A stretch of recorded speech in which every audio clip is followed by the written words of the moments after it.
Hoy empezamos un nuevo ciclo de Verdades Convencionales, hablando de este programa de mejoramiento de barrios que ya lleva muchos años implementándose aquí en Bolivia. Tenemos a Sara Rivas, arquitecta, profesora de la Universidad Mayor de San Andrés. Sara, bienvenida. Gracias, Ed. Un gusto estar aquí. Empezamos el ciclo contigo para que nos cuentes. Tú has estado además en muchas fases de este programa que se ha implementado por varias instituciones estatales. Y te invitamos primero pues, para conocer un poco de dónde viene el programa, ¿no? De dónde nace este programa de mejoramiento de barrios, cuán de novedoso tiene esta iniciativa. Bueno, en realidad esta iniciativa, este tipo de programas, nace el siglo pasado, en los años 60, ¿no? Hasta ese momento las soluciones de vivienda eran las típicas, la construcción, es decir, la construcción de planes masivos de vivienda, ¿no? Que viene ya desde el siglo anterior. Cuando el Estado decide invertir en la o invertir recursos de producción de vivienda, básicamente en hacer casas. En hacer casas, soluciones masivas, ¿no? Bloques similares, repetitivos y todo aquello. Entonces, en el año 1969 se va a dar la primera experiencia en Indonesia con un programa que se llamaba Kampung Improvement Program. Los kampung son los barrios informales en Indonesia. De los que tenemos millones en América Latina. Sí, las condiciones allá son bastante difíciles y entonces este programa la novedad de este programa es que no solo se dedica a hacer el tema masiva de vivienda, o sea, más bien no hace vivienda masiva, lo que empieza a hacer es reconocer los esfuerzos de los vecinos, de la gente que construye la ciudad, que llega a la ciudad y empieza a resolver por sí misma, individual y colectivamente, el tema de la vivienda. ¿Cuál es el cambio de enfoque? ¿Cuál es el cambio de paradigma entre lo que se hacía antes o lo que hace ahorita el programa de vivienda y este programa de mejoramiento de barrios? Justamente reconocer, no empezar por buscar un terreno vacío o desalojar a los vecinos para construir nuevas soluciones de vivienda estándar, sino más bien reconocerle el esfuerzo de la gente en el construir, en solucionar su vivienda de diferentes maneras. Ese es un aspecto.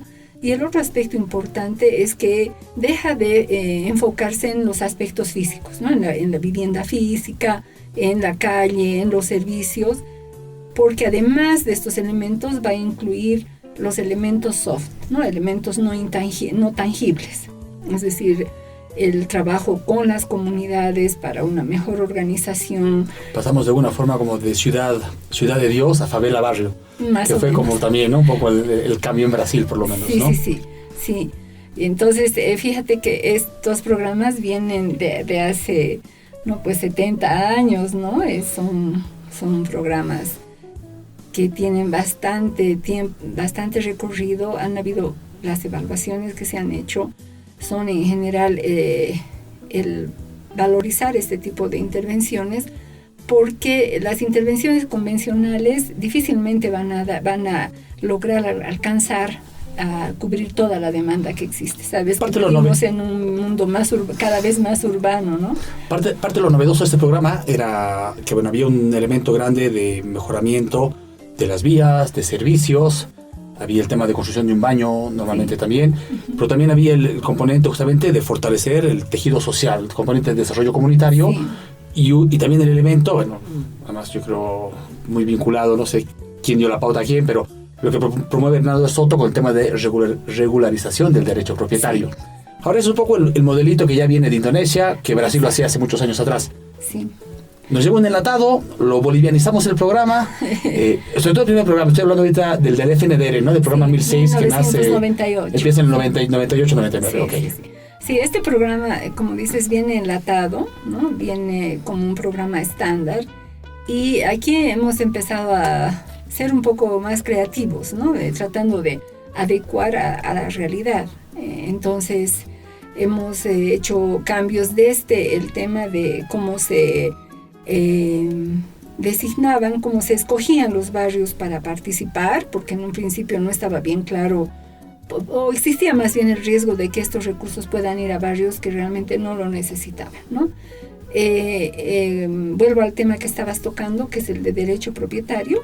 Ya en este programa que te digo del 69 en Indonesia, uno de los aspectos es la regularización del derecho propietario, ¿no? Porque en el momento en que se reconoce el esfuerzo de la gente en el lugar donde vive, es el momento en que se le da el derecho propietario, ¿no? Muchas veces se le regulariza. La gente que vive ahí no es que sus casas son precarias necesariamente porque son muy pobres, sino porque no invierten, si no tienen cierta seguridad sobre su activo. Ese es uno de los impactos importantes que se ven, ¿no? Aquí en el programa veíamos como al tiempo que las empresas constructoras estaban haciendo las obras, en paralelo se veía cómo la gente empezaba a construir sus viviendas, ¿no? Empezó a agrandarla, a mejorarla, a botar el muro de adobe o el muro improvisado. ¿Cómo se recupera esa práctica tan extendida en Bolivia, por ejemplo, del AINI, ¿no? De esta práctica de participación un poco comunitaria en la construcción de la vivienda?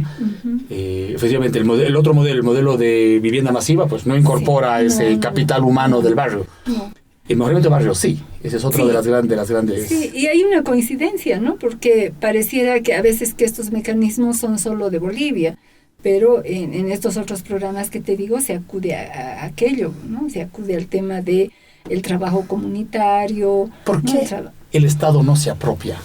Son 40, 50 millones de dólares del primer programa y un segundo programa de cooperación. La Alcaldía de La Paz efectivamente ha hecho un programa un poco más grande. Creo que, pero no es una política pública en Bolivia la intervención y mejoramiento de barrios. Lamentablemente no. Lamentablemente, por alguna razón, seguimos con estos esquemas que te digo que vienen del siglo XIX, incluso de tratar de que el Estado provea la vivienda, no haga la construcción masiva de vivienda, cuando ya hace tiempo se ha probado que estas soluciones no son efectivas, ¿no? En ningún país del mundo hay un caso se ha solucionado. En arquitectura, yo soy arquitecta, hay un caso en Estados Unidos, en San Luis, se demuele un conjunto grande de viviendas en Pruitigo, que en su momento recibió un premio, fue un proyecto premiado en arquitectura, pero lo tienen que demoler porque las condiciones de vida realmente eran lamentables. Y esta demolición, hay una foto de la demolición que para nosotros los arquitectos marca la muerte del modernismo, ¿no? Es increíble que pensar que en los años 70... Desde el Estado o desde la planificación se puede finalmente pensar una solución.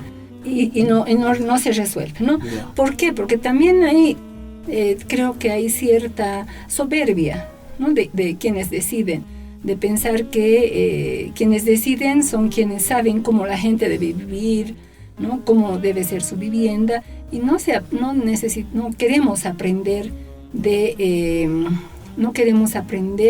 lo que la gente hace en el cotidiano, de cómo la gente resuelve sus problemas, ¿no? Hay un teórico que dice que el problema no es de la vivienda, sino el problema es de la falta de equipamiento. Como política pública, ¿se debería comparar, digamos, entre la solución de construcción de viviendas masivas versus esta solución de mejoramiento de barrios? ¿Son complementarias?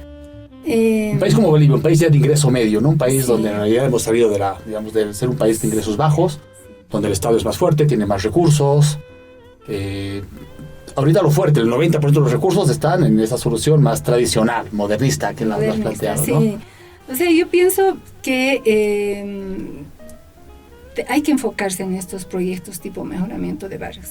La cantidad de gente que está migrando a la ciudad, las previsiones de la urbanización de la población nos hacen ver que tenemos que trabajar en ese tipo de soluciones, que no la solución de hacer la vivienda a partir del Estado, querer cubrir el déficit de vivienda a partir de intervenciones del Estado con estas soluciones masivas no va a alcanzar.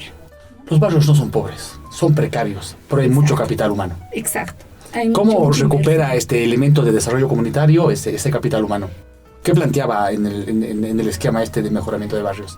Te doy un ejemplo. En este esquema enlatado que traje, con el que se inició el programa, era el tema del baño. La construcción del baño tenía que ser hecha por la empresa constructora, ¿no? Nosotros, viendo la realidad, fuimos creativos y cambiamos el esquema, ¿no? Entonces hemos dicho, lo que vamos a hacer es la empresa va a comprar el material, vamos a dar ese material a los vecinos, y ellos van a construir, pero obviamente muchos no sabían de este tema, ¿no? Entonces se han dado cursos dentro de desarrollo comunitario, se han dado cursos de plomería, de albañilería.